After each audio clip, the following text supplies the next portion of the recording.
welcome to Access Ideas. This is Yana, and today's episode is my thank you to all our listeners who've supported the podcast and let us know how much Access Ideas means to you. We'll be taking a break and putting together new episodes for you to enjoy in 2023. And since I love Christmas time, I wanted to leave our last episode of 2022 with a festive flair. Today, I'm reading a story that was published 117 years ago this month.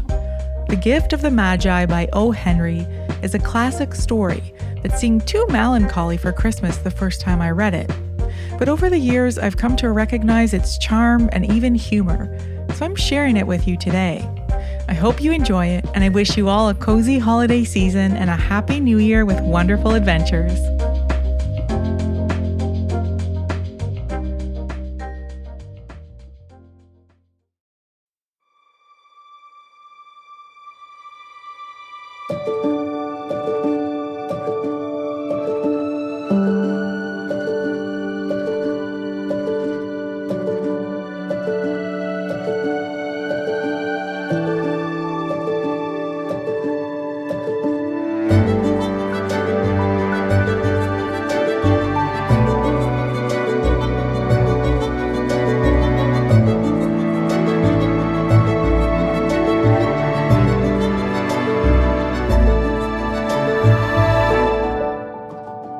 $1.87. That was all, and 60 cents of it was in pennies. Pennies saved 1 and 2 at a time by bulldozing the grocer and the vegetable man and the butcher until one's cheeks burned with the silent imputation of parsimony that such close dealing implied. 3 times Della counted it. $1.87, and the next day would be Christmas.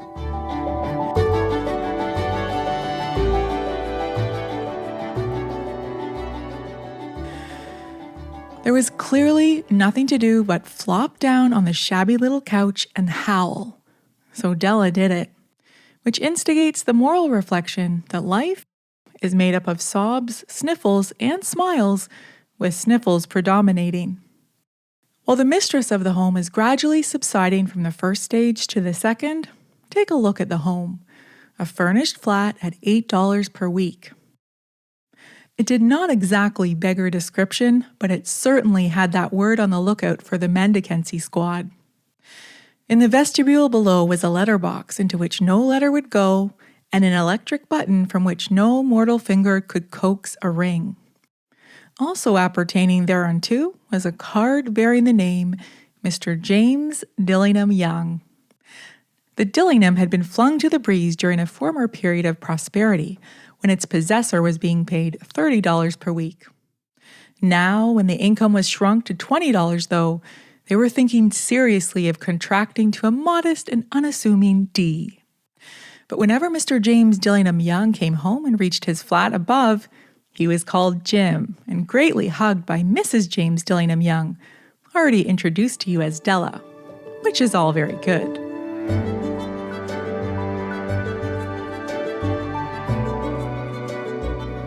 Della finished her cry and attended to her cheeks with a powder rag.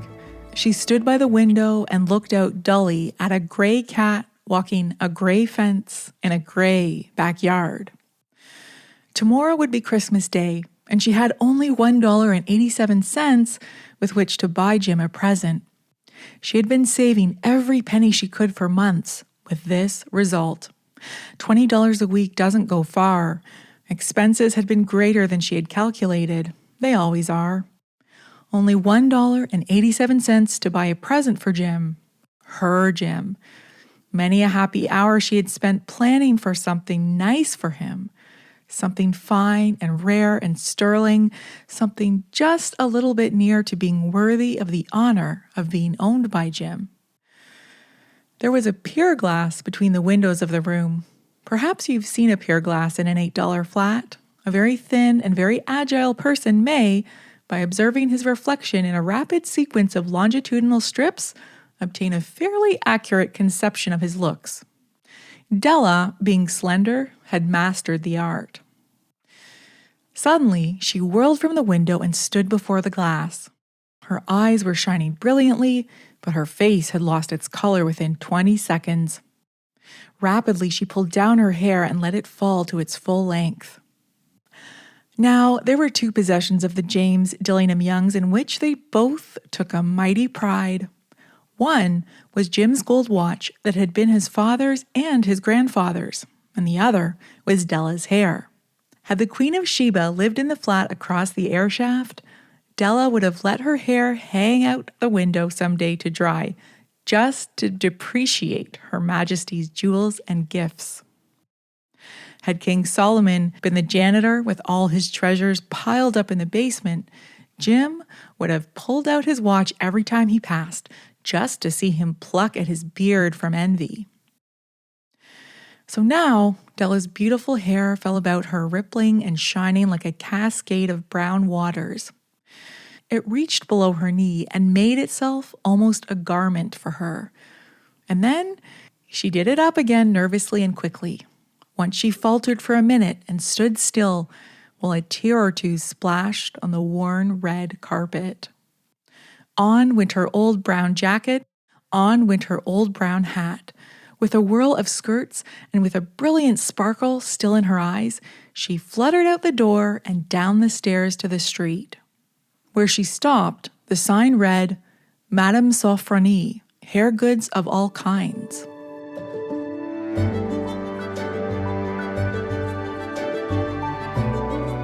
One flight up, Della ran and collected herself, panting. Madame, large, too white, chilly, hardly looked the Sofronie. Will you buy my hair? Asked Della. I buy hair, said Madame. Take your hat off and let's have a sight at the looks of it. Down rippled the brown cascade. $20, said Madame, lifting the mass with a practiced hand. Give it to me quick, said Della. Oh, and the next 2 hours tripped by on rosy wings. Forget the hashed metaphor. She was ransacking the stores for Jim's present.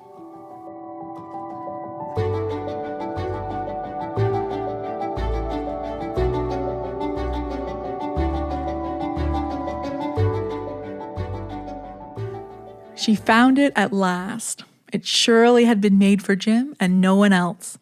There was no other like it in any of the stores, and she had turned all of them inside out. It was a platinum fob chain, simple and chaste in design, properly proclaiming its value by substance alone and not by meretricious ornamentation, as all good things should do. It was even worthy of the watch. As soon as she saw it, she knew that it must be Jim's. It was like him. Quietness and value, the description applied to both. $21 they took from her for it, and she hurried home with the 87 cents. With that chain on his watch, Jim might be properly anxious about the time in any company. Grand as the watch was, he sometimes looked at it on the sly on account of the old leather strap that he used in place of a chain. When Della reached home, her intoxication gave way a little to prudence and reason. She got out her curling irons and lighted the gas and went to work repairing the ravages made by generosity added to love, which is always a tremendous task, dear friends, a mammoth task. Within 40 minutes, her head was covered with tiny, close-lying curls that made her look wonderfully like a truant schoolboy. She looked at her reflection in the mirror long, carefully, and critically. If Jim doesn't kill me, she said to herself, before he takes a second look at me, he'll say I look like a Coney Island chorus girl. But what could I do? What could I do with $1.87? At 7 o'clock, the coffee was made and the frying pan was on the back of the stove, hot and ready to cook the chops. Jim was never late. Della doubled the fob chain in her hand and sat on the corner of the table near the door that he always entered. Then she heard his step on the stairway down on the first flight, and she turned white for just a moment. She had a habit of saying little silent prayers about the simplest everyday things, and now she whispered, "Please, God, make him think I still look pretty." The door opened and Jim stepped in and closed it. He looked thin and very serious. Poor fellow, he was only 22, and to be burdened with a family. He needed a new overcoat, and he was without gloves. Jim stopped inside the door, as immovable as a setter at the scent of quail. His eyes were fixed upon Della, and there was an expression in them that she could not read, and it terrified her. It was not anger, nor surprise, nor disapproval, nor horror, nor any of the sentiments that she had been prepared for. He simply stared at her fixedly with that peculiar expression on his face. "Jim, darling," she cried, "don't look at me that way. I had my hair cut off and sold because I couldn't have lived through Christmas without giving you a present. It'll grow out again. You won't mind, will you? I just had to do it. My hair grows awfully fast. Say Merry Christmas, Jim, and let's be happy. You don't know what a beautiful, nice gift I've got for you." "You've cut off your hair?" asked Jim, laboriously, as if he had not arrived at that patent fact, even after the hardest mental labor. "Cut it off and sold it," said Della. "Don't you like me just as well anyhow? I'm me without my hair, ain't I?" Jim looked about the room curiously. "You say your hair is gone?" he said, with an air almost of idiocy. "You needn't look for it," said Della. "It's sold, I tell you. Sold and gone, too. It's Christmas Eve, boy. Be good to me, for it went for you. Maybe the hairs of my head were numbered," she went on with sudden serious sweetness, "but nobody could ever count my love for you. Shall I put the chops on, Jim?" Out of his trance, Jim seemed quickly to wake. He enfolded his Della. For 10 seconds, let us regard with discreet scrutiny some inconsequential object in the other direction. $8 a week or $1 million a year? What is the difference? A mathematician or a wit would give you the wrong answer. The Magi brought valuable gifts, but that was not among them. This dark assertion will be illuminated later on. Jim drew a package from his overcoat pocket and threw it upon the table. "Don't make any mistake, Dell," he said, "about me. I don't think there's anything in the way of a haircut or a shave or a shampoo that could make me like my girl any less. But if you'll unwrap that package, you may see why you had me going a while at first." White fingers and nimble tore at the string and paper, and then an ecstatic scream of joy, and then alas, a quick feminine change to hysterical tears and wails, necessitating the immediate employment of all the comforting powers of the Lord of the Flat. For there lay the combs, the set of combs, side and back, that Della had worshipped long in a Broadway window. Beautiful combs, pure tortoiseshell, with jeweled rims, just the shade to wear in the beautiful vanished hair. They were expensive combs, she knew, and her heart had simply craved and yearned over them without the least hope of possession. And now they were hers, but the tresses that should have adorned the coveted adornments were gone. But she hugged them to her bosom, and at length she was able to look up with dim eyes and a smile and say, "My hair grows so fast, Jim." And then Della leapt up like a little singed cat and cried, "Oh, oh!" Jim had not yet seen his beautiful present. She held it out to him eagerly upon her open palm. The dull, precious metal seemed to flash with a reflection of her bright and ardent spirit. "Isn't it a dandy, Jim? I hunted all over town to find it. You'll have to look at the time 100 times a day now. Give me your watch. I want to see how it looks on it." Instead of obeying, Jim tumbled down on the couch and put his hands under the back of his head and smiled.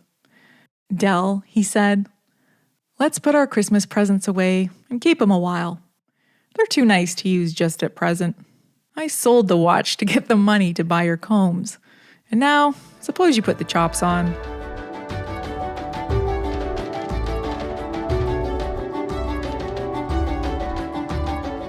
The Magi, as you know, were wise men, wonderfully wise men, who brought gifts to the babe in the manger. They invented the art of giving Christmas presents. Being wise, their gifts were no doubt wise ones, possibly bearing the privilege of exchange in case of duplication. And here I have lamely related to you the uneventful chronicle of two foolish children in a flat who most unwisely sacrificed for each other the greatest treasures of their house. But in a last word to the wise of these days, let it be said that of all who give gifts, these two were the wisest. They are the Magi,